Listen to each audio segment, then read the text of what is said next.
সকাল সকাল একদম রেডি সেডি হয়ে বাসে উঠে রওনা দিয়েছি। যাচ্ছি তবে কোথায় তাই ভাবছো তো? আসলে আমাদের স্কুল থেকে দুজন টিচারকে পাঠানো হয়েছিল জলপাইগুড়িতে স্কুল স্টুডেন্টদের নিয়ে।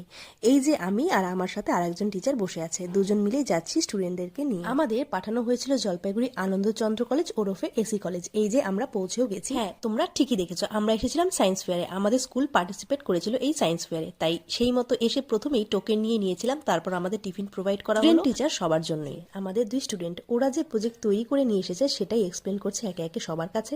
দেখে সত্যিই ভালো লাগছে, একসময় আমরা করেছি আর এখন আমাদের বাচ্চারা করছে। তারপর আমরা এসেছিলাম কমিউনিটি হলে, যেখানে আর কি এই প্রোগ্রাম স্টার্ট করা হয়েছিল। কোন স্কুল পার্টিসিপেট করেছিল, কোথা থেকে করেছিল, প্রাইজ ডিস্ট্রিবিউশন এগুলো নিয়ে বলা বলি চলছিল। এরপর আমাদের চা টিফিন এগুলো দেওয়া হলো। আমাদের স্টুডেন্টরা রুমেই টিফিন করেছিল আর আমরা অন্য রুমে এসে টিফিন করছিলাম, আর সাথে কি কি সব নিয়ে আলোচনাও যেন করছিলাম। প্রোগ্রামের চিফ গেস্টরা এসে দেখছিল প্রজেক্ট। তারপর আমাদের লাঞ্চ দেওয়া হলো। যেহেতু আমাদের অনেকটা দূরে পৌঁছতে হতো তাই আমরা ফিরে গেছিলাম। প্রাইজ ডিস্ট্রিবিউশন অব্দি